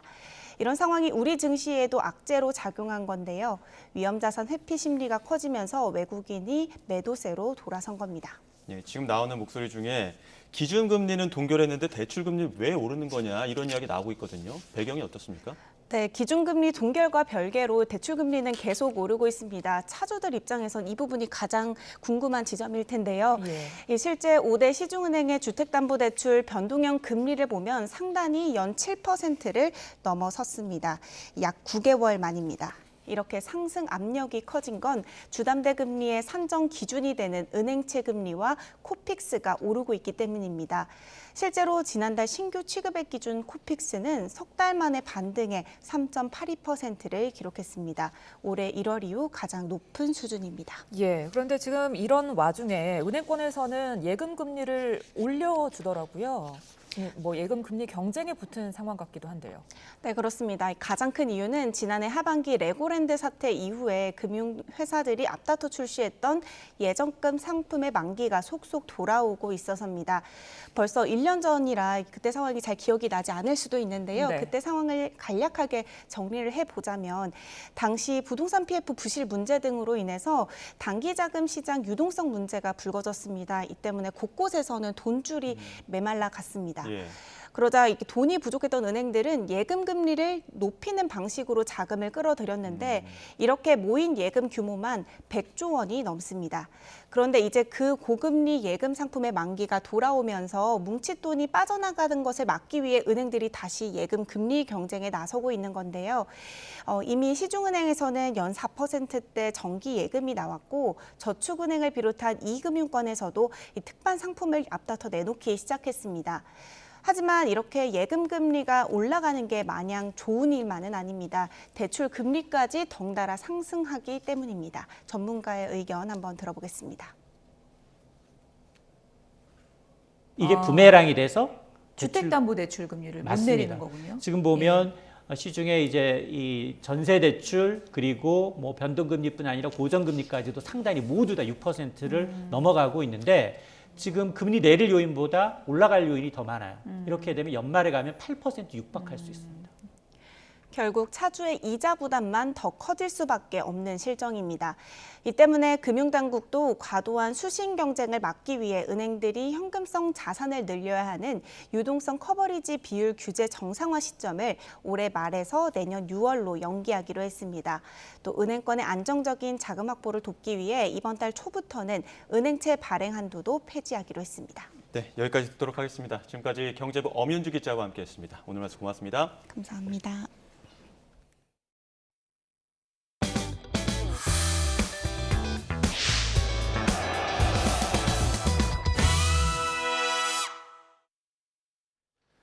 올해로 75주기를 맞은 여수 순천 사건 합동 추념식이 전남 고흥에서 열렸습니다.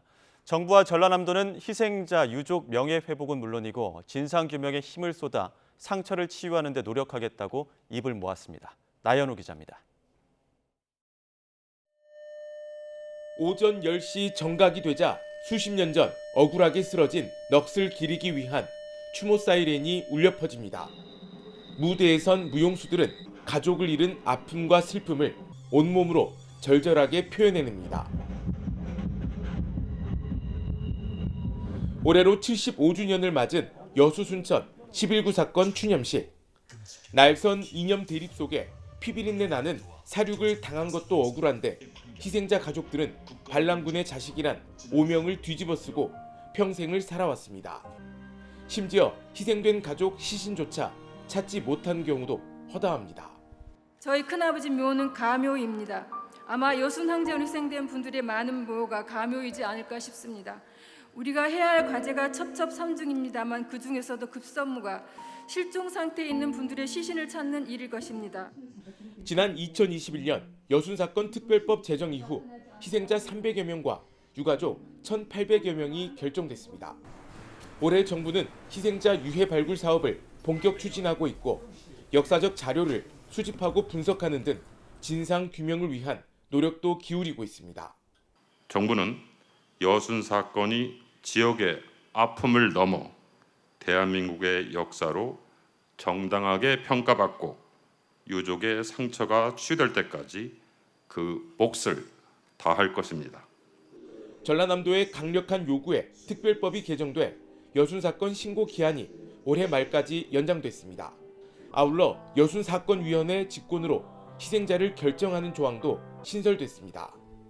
희생자와 유가족이 평생토록 바랐던 명백한 진상규명과 온전한 명예회복을 이뤄낼 수 있도록 흔들림 없이 꿋꿋하게 다 함께 정진하겠습니다. 여순 사건 75주기를 맞아 전라남도 동부청사에서 사진과 미술 작품을 전시하는 등 전남 곳곳에서 추모 행사도 잇따르고 있습니다. YTN 나연호입니다. 군에서 복무하던 중 급성 백혈병을 제때 치료받지 못해 숨진 고 홍정기 일병 유가족이 한동훈 장관에게 국가배상법 개정을 추진하겠다는 약속을 지켜달라고 촉구했습니다. 홍 일병 유가족은 오늘 군인권센터와 함께 기자회견을 열고 군 사망 유가족들이 국가를 상대로 위자료를 청구할 수 있도록 하는 국가배상법 개정안이 국회에 발의되지 않았다며 이같이 밝혔습니다. 앞서 홍 일병 유가족들은 국가를 상대로 위자료 청구 소송을 냈지만 1심 법원은 지난 13일 홍 일병 유가족들이 이미 관련 법에 따라 사망보상금과 보훈보상금을 받은 만큼 위자료까지 지급하면 이중 배상이 될 수 있다며 유족 패소로 판결했습니다. 김승겸 합참의장이 핵무기를 탑재할 수 있는 미군의 대표적인 전략자산 B-52 폭격기가 착륙한 공군기지를 찾아 작전 수행 태세를 점검했습니다. 김 의장은 확장 억제 작전 수행 태세를 보고받은 뒤 북한의 핵무력 정책 헌법 명시 등 고도화되는 도발을 언급하며 B-52 전개는 미국의 철통 같은 한반도 방위와 확장 억제 공약 이행 의지를 다시 한번 보여주는 사례라고 말했습니다. 북한이 최근 최소 수억 원에서 최대 수십억 원에 이르는 김정은 국무위원장 일가의 사치품 반입을 늘리고 있는 것으로 확인했습니다. 통일부 당국자는 북한이 최근 신의주 육로를 개방하면서 화물 열차와 차량을 통해 사치품을 들여오는 비중이 증가하는 추세로 판단된다며 이같이 설명했습니다. 이어 지난해 하반기부터 다시 사치품 반입 규모가 회복되는 양상으로 보인다며 김정은 일가를 위한 사치품 수입 규모는 연간 수억에서 수십억 원대에 이르는 것으로 파악하고 있다고 덧붙였습니다. 지하철을 탈 때 개찰구에 표시되는 빨간색이나 노란색 불 본 적 있으십니까? 승차권의 종류에 따라 개찰구에서 들리는 전자음도 다른데요.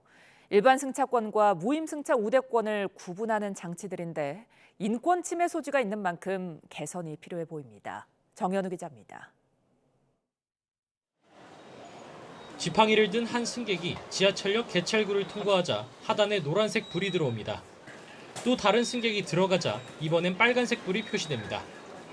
모두 무임승차가 가능한 우대권을 사용한 승객들로 노란색은 장애인, 빨간색은 노인 우대권 사용자를 의미합니다.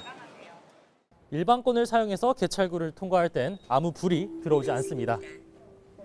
장애인이나 노인 등이 쓰는 우대권과 확연한 차이가 있는 겁니다. 주변에서 이렇게 구분하기가 딱 쉽잖아요. 이 사람은 늙었구나. 대중 속에 휩쓸려서 평등하게 가고 싶으면 그런 구분적인 게 안 나오는 게 좋지 않겠어요? 개찰구 리더기에 우대권을 인식시켰을 때 알림음도 차이가 있습니다. 일반 승차는 삐소리가 한 차례만 울리는데 장애인이나 노인 우대권을 사용하면 2차례 울립니다. 서울 지하철 1호선부터 8호선까지 모두 마찬가지입니다. 민감 정보의 측면도 있겠죠. 뭐 드러내고 싶지 않은 정보. 저 원하지 않는 정보가 이제 드러나는 것은 차별이죠. 게다가 지난 6월부터 승객이 많은 서울역 등 10개 역에선 시범 사업으로 노인 우대권의 경우 별도의 안내 음성까지 나오고 있습니다. 건강하세요. 본인 의사와 무관하게 개인정보가 노출되는 데다 공짜로 탄다는 불편한 시선도 부담일 수밖에 없습니다. 세금 도둑이라 이래 생각할 수도 있잖아요. 그러니까 눈치를 보는 거잖아요. 그런 시간 피하면 좋겠다 그런 생각도 들고 그러다 보니까 위축도 되면서도 우대권 도용, 그러니까 불법 무임승차 단속을 위한 고육지책이란 게 서울교통공사 설명입니다. 하지만 부정승차 적발 건수는 5년 전과 비교해 30%나 늘어나는 등 좀처럼 줄지 않고 있습니다. 실질적인 예방 효과가 있느냐는 비판이 나오는 이유입니다. 개인정보는 자기결정권에 의해서 공개하는 것이 마땅하다고 생각을 합니다. 따라서 권익위는 이 부분에 대한 그 점을 각 부처에게 제도 개선을 권고하는 것이 마땅하다고 생각합니다. 인권 침해와 행정 편의주의적 제도란 비판 속에 대안 마련이 필요해 보입니다. YTN 정윤우입니다. 로스쿨을 졸업한 후 5년 안에 응시 5번 안에 변호사 시험에 합격하지 못하면 다시는 응시할 수 없게 한 변호사 시험법 제7조가 위헌이란 주장이 거듭 제기됐습니다. 변호사 시험 응시 금지제 폐지를 위한 연대체 등은 오늘 헌법재판소 앞 기자회견에서 아프거나 가난해서 기간 내에 시험을 통과하지 못하면 법조인이 될 수 없다며 이른바 오탈제는 열심히 사는 청년들의 인생을 망가뜨린다고 규탄했습니다. 이어 많은 변호사가 자신들의 이익을 위해 변호사 수를 줄이려 한다며 헌법재판소가 오탈제 위헌 결정을 내려야 한다고 주장했습니다.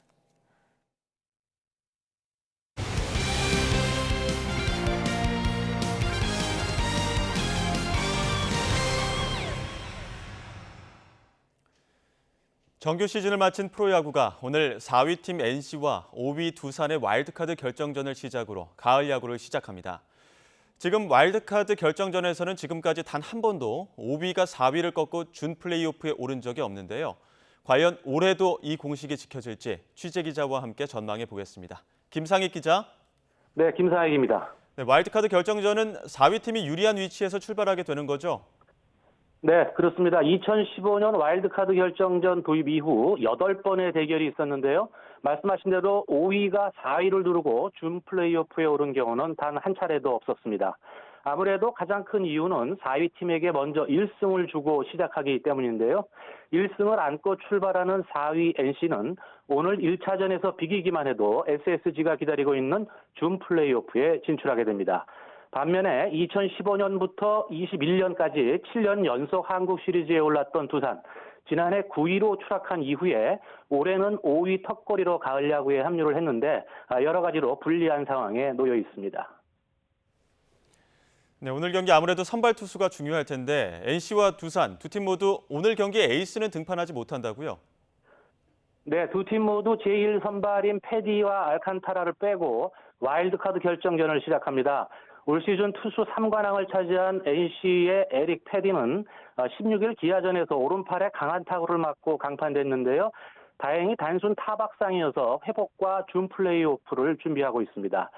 두산도 에이스 알칸타라가 16일 경기에 등판했기 때문에 와일드카드 결정전 명단에서는 빠지고 역시 준 플레이오프 1차전을 대비하고 있습니다. 두 팀 모두 정규 시즌 마지막까지 치열한 순위 싸움을 하면서 에이스를 소진했기 때문에 둘 중 한 명의 에이스만 우리가 준 플레이오프에서 볼 수 있게 됐습니다. 오늘 경기 선발은 NC는 자완 테너, 두산은 곽빈이 나오게 됩니다. NC 테너는 8월 대체 선수로 팀에 합류를 해서 11경기에 등판을 했습니다. 5승 2패, 평균 자책점은 2.92로 맹활약을 펼쳤습니다. 그리고 아시안게임에서 금메달을 목에 걸고 돌아온 두산의 곽빈 선수, 올 시즌 23경기에 등판을 했는데요. 12승 7패, 평균 자책점 2.90으로 팀의 가을 야구 합류를 도왔습니다. 두 선수의 얘기 차례로 들어보겠습니다. I think just getting adjusted over here and getting used to the balls and the weather and just being able to settle in now and get comfortable and just keep it rolling. 부상은 없고 정말 잘 돌아왔으니까 앞으로도 계속 응원해 주시면 저희가 5위가 아닌 더 높은 곳에 있기에 열심히 하고 있을 테니까 응원해 주십시오. 네, 오늘 경기 승부처와 관전 포인트도 짚어주시죠. 네, 아무래도 1승을 안고서 홈구장 창원에서 경기를 하는 NC에게 상대적으로 유리한 경기가 될 것으로 보입니다. 하지만 NC도 고민은 있습니다. 중심 타자인 박건우가 무릎 부상을 당했는데 감독이 오늘 경기 전에 조금 전에 고민 끝에 오늘 선발 출장을 시킨다고 밝혔습니다. 2차전 선발 투수 비교해서 무게감이 떨어지기 때문에 반드시 1차전에서 경기를 끝내겠다는 생각으로 읽히고 있습니다. NC와 두산의 포스트 시즌 대결은 이번이 5번째인데요. 2015년 플레이오프에서는 두산이 3승 2패로 이겼고요. 2016년 한국 시리즈 그리고 17년 플레이오프에서도 두산이 승리를 거뒀습니다. 하지만 2020년에는 NC가 한국 시리즈에서 4승 2패로 승리를 거두면서 통합 우승을 달성하기도 했습니다. 2020년 NC의 우승을 이끌었던 양의지 선수, 지금은 다시 두산으로 돌아와서 포스 마스크를 쓰고 있죠. 양의지가 과연 어떤 역할을 할지도 오늘 경기의 관전 포인트입니다. 그리고 올해 처음 1군 감독을 맡은 강행권 NC 감독과 이승엽 두산 감독이 보여줄 순간순간의 판단, 어떤 결과를 가져올지 궁금증을 자아내고 있습니다. 지금까지 YTN 김사익입니다. 내년부터 KBO 리그에서 볼 판정이 자동 시스템에 의해 이루어집니다. 한국야구위원회 KBO는 이사회를 통해 로봇 심판이 볼과 스트라이크를 판정하는 자동 볼 판정 시스템 ABS를 내년부터 전격 도입하기로 결정했습니다. KBO는 스트라이크 볼 판정의 일관성이 높아져 주심과 선수들 사이의 불필요한 다툼을 없애고 좀 더 공정한 경기 진행이 가능해질 거라고 기대했습니다. KBO는 또 투수들의 투구 간격을 정확하게 측정하는 피치클록 제도도 내년 시즌부터 도입하기로 했습니다. 종일 흐린 날씨가 이어지고 있습니다. 오늘은 충청과 남부를 중심으로 산발적인 비가 이어지겠고요. 내일 새벽부터 아침 사이에는 경기 남부와 강원 남부에도 또 한 차례 비가 내리겠습니다. 비는 내일 아침이면 대부분 그치겠지만 제주도는 오전까지 이어지는 곳도 있겠고요. 그 사이 예상되는 비의 양은 5에서 30mm로 많지는 않겠습니다. 다만 비구름 뒤를 따라서 찬 공기가 밀려오며 내일은 기온이 큰 폭으로 떨어지겠는데요. 내일 서울 아침 기온은 9도, 대전은 10도, 대구는 12도, 부산은 14도에서 출발하겠고요. 한낮에도 종일 쌀쌀함이 감돌겠습니다. 내일 서울 낮 기온은 14도, 대전은 16도, 광주와 대구는 17도, 부산은 19도를 보이겠습니다. 주말에는 서울 아침 기온이 5도까지 떨어지는 등 때이른 추위가 기승을 부릴 전망입니다. 지금까지 날씨 정보였습니다. 가장 빠른 종합뉴스 뉴스큐 마치겠습니다. 이어서 이브닝 뉴스가 방송됩니다. 시청해주신 여러분 고맙습니다.